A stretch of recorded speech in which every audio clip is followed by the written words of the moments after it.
Hello everyone, welcome to my video. Di video kali ini aku pengen bahas novel fantasi lagi guys. Ini adalah novel fantasi series. Dan ini dia guys novel yang pengen aku bahas di videoku kali ini. Judulnya The Magician, karya Michael Scott dari penerbit Kantara. Novel ini terdiri dari 580 halaman dan yang aku punya ini cetakan pertama tahun 2023. Buku ini tuh merupakan buku kedua dari seri The Secret of the Immortal Nicholas Flamel ya guys. Dan aku tuh udah pernah review novel pertamanya yang The Alchemist, ada di video aku yang ini. Nah, kalian jangan lupa untuk tonton video review pertama aku yang itu dulu, baru kalian lanjut tonton video yang sekarang supaya ceritanya lebih nyambung ya guys. Sebenarnya guys, judul dari novel-novel di seri ini tuh merujuk kepada satu tokoh. Kalau di novel pertamanya, The Alchemist itu merujuk ke tokoh utamanya yaitu Nicholas Flamel. Sedangkan untuk di buku keduanya ini yang The Magician, ini tuh merujuk ke villainnya yaitu Dr. T. Sebelum aku ceritain sedikit alur cerita dari novel ini, kita flashback dikit ke akhir cerita dari novel pertamanya ya guys. Nah, di akhir cerita buku pertama, Nicholas Flamel, si kembar Josh dan Sophie Newman, juga Skatek atau Sketty, kabur dari Ojai lewat gerbang Lei yang ada di toko penyihir Endor kan. Nah, di awal cerita buku ini, keempat sekawan tadi tuh tiba di kota Paris setelah berteleportasi dengan gerbang Lei dari Ojai tadi ya. Dan setibanya di Paris, keempat sekawan ini tuh harus berhadapan dengan villain baru yaitu orang Italia yang bernama Niccolo Machiavelli. Salah nggak ya pronunciation-nya? Kalau salah, mohon dikoreksi ya guys. Nah, mereka berempat ini, Nicholas Flamel, Josh, Sophie, dan juga Sketty, ini tuh langsung diserang oleh si Machiavelli ini guys. Nah, si Machiavelli ini tuh juga diceritakan seorang manusia yang hidup abadi dan memiliki kekuatan sihir karena dia menyembah kepada tetua atau elder. Dan si Machiavelli ini tuh juga berambisi untuk menangkap si Nicholas Flamel. Dan si Machiavelli ini dia itu jauh lebih licik dan juga lebih manipulatif daripada Dr. D. Walaupun mereka ya sama-sama liciknya sih. Nah, keempat sekawan ini, si Nicholas Flamel, Josh, Sophie, dan juga Sketty ini tuh bisa atau berhasil lolos dari Machiavelli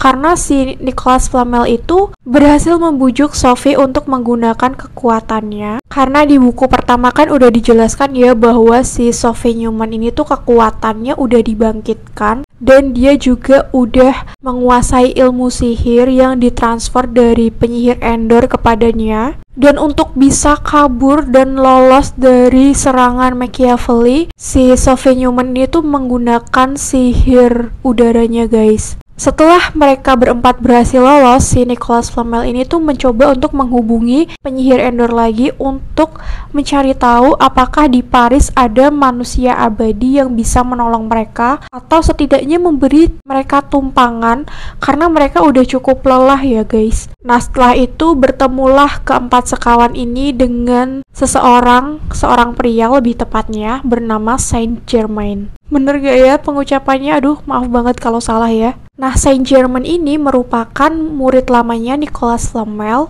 dan dia juga merupakan manusia abadi guys. Saint Germain ini tuh kemudian mengajak Nicholas Flamel, Sophie, Josh, dan juga Sketty untuk pergi ke rumahnya. Dan di rumahnya, mereka berlima sama Saint Germain ini bertemu dengan satu tokoh baru lagi yaitu Joan of Arc yang merupakan istri dari Saint Germain dan merupakan sahabat lamanya Sketty guys. Nah, si Saint Germain ini tuh memiliki atau menguasai ilmu sihir api dan Nicholas Flamel itu meminta bantuannya untuk mengajari Sophie karena Sophie itu kan diceritakan punya aura murni, Sophie dan juga Josh. Dan Sophie itu harus mempelajari 4 elemen sihir, api, udara, tanah, sama air, kayak Avatar The Legend of Aang aja ya guys.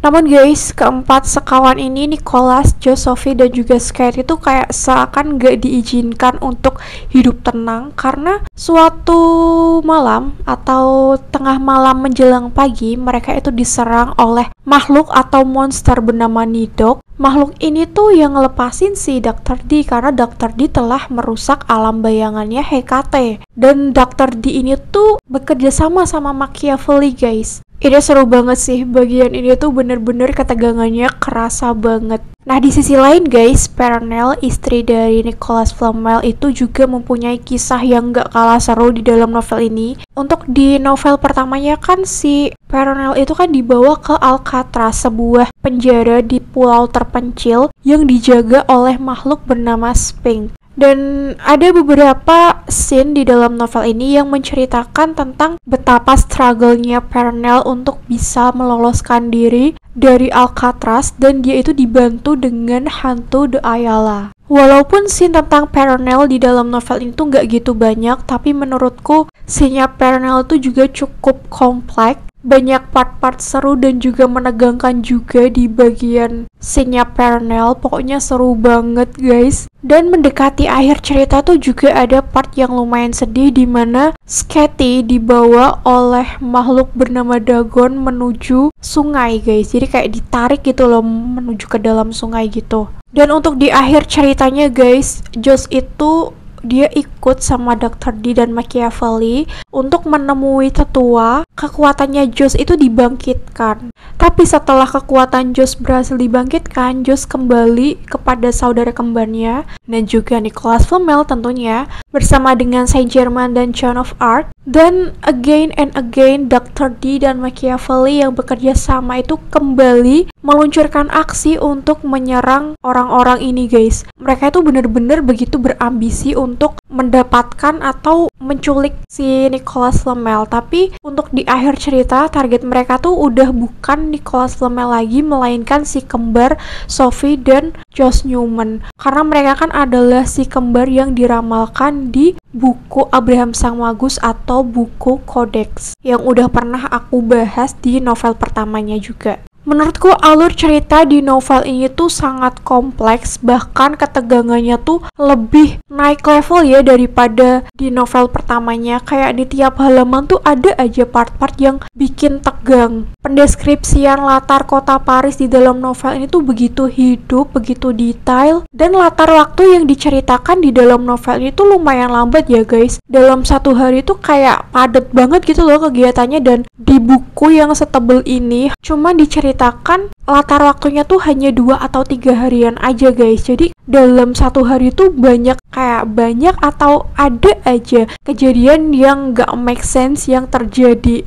Tadi kan aku juga bilang di sini juga ada part tentang Perenelle ya guys. Jadi tuh kayak sudut pandangnya di sini tuh juga berubah-ubah, antara dari sudut pandang gengnya Nicholas Flamel, terus sudut pandangnya si Perenelle yang ada di Alcatraz, terus ada sudut pandangnya Dr. D. Dan menurutku pergantian atau peralihan sudut pandangnya tuh di sini mulus banget dan gak bikin bingung. Dan di dalam novel ini tuh aku ada nemu satu kutipan yang aku suka banget, ada di halaman 205.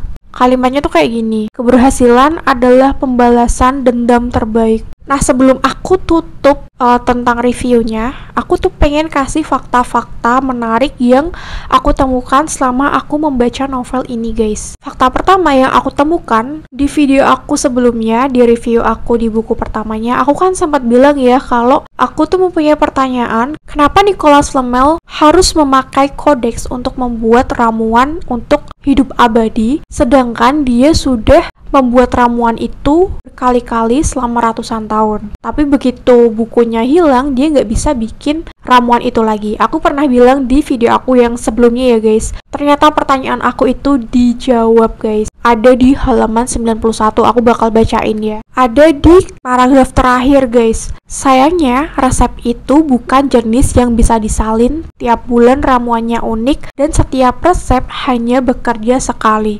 Makanya ketika si Codex itu hilang atau dicuri sama Dr. D, si Nicholas Flamel itu nggak bisa bikin ramuan untuk keabadian lagi, karena tulisan-tulisan di Codexnya itu tuh tiap bulan berganti, berubah gitu loh guys. Jadi tiap bulan ramuan yang harus dibuat pun resepnya akan berbeda. Untuk fakta kedua, latar tempat katakombe yang diceritakan di dalam novel ini tuh adalah tempat yang benar-benar ada di kota Paris guys.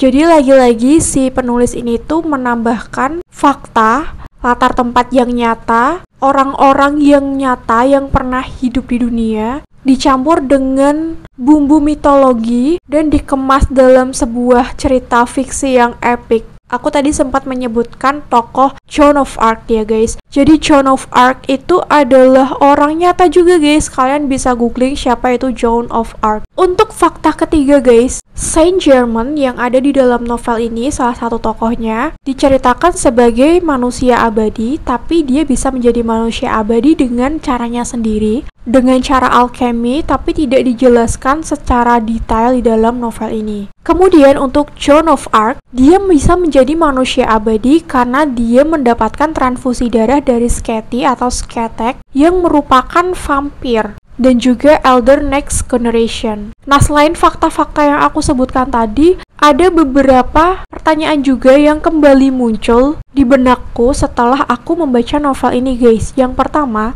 siapa tetua atau elder yang disembah atau dilayani Dr. Dee dan Machiavelli? Dari buku pertama sampai ke buku kedua itu belum dijelaskan secara detail siapa tetua gelap yang dipuja sama si Dr. Dee sampai dia itu rela melakukan berbagai macam cara yang jahat untuk bisa mendapatkan buku Abraham Sang Magus atau buku Codex. Pertanyaan selanjutnya nih, nyambung sama yang tadi. Siapa si Abraham Sang Magus ini? Dia itu emang sempat disebut beberapa kali di buku pertama maupun di buku kedua ini, tapi nggak dijelasin sebenarnya tuh dia siapa.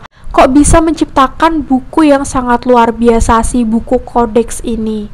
Dan pertanyaan terakhir yang belum aku temukan jawabannya adalah siapa pria bertangan satu yang mengajari Nicholas Flamel cara memahami si Codex. Di buku ini atau di buku sebelumnya aku lupa. Kalau di buku ini itu dijelaskan bahwa si Nicholas Flamel itu bisa memahami buku Codex itu karena dia diajari nih sama seorang pria bertangan satu. Dan kayaknya ini juga berkaitan sama Saint Germain, kenapa dia bisa menjadi manusia abadi. Tapi si pria bertangan satu ini juga masih misterius karena tidak dijelaskan secara detail guys. Dan mungkin itu semua review, fakta-fakta, dan pertanyaan yang aku temukan di dalam novel ini. Kayaknya aku pengen mengistirahatkan diriku dulu dari novel fantasi karena cukup pusing membaca novel ini. Dia lumayan tebel, aku aja menyelesaikan novel ini hampir 2 minggu karena kemarin aku sibuk dan sekarang aku udah punya banyak waktu luang. Oh iya guys, sebelum aku tutup videonya, kalau kalian tonton video ini, aku tuh pengen ngajak kalian bergabung di live streaming aku. Mulai dari tanggal 15 September 2025,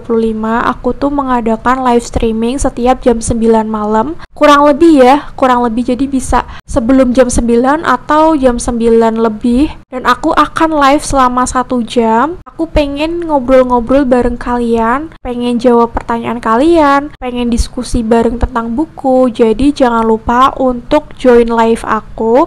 Nanti aku bakal kasih link dari TikTok aku di description box ya guys. Dan mungkin sampai di sini dulu guys video review aku kali ini. Makasih yang mau nonton sampai akhir. Kalau kalian suka sama videonya, jangan lupa untuk klik like dan subscribe. Share juga ke teman-teman kalian. And see you to the next video. Bye bye.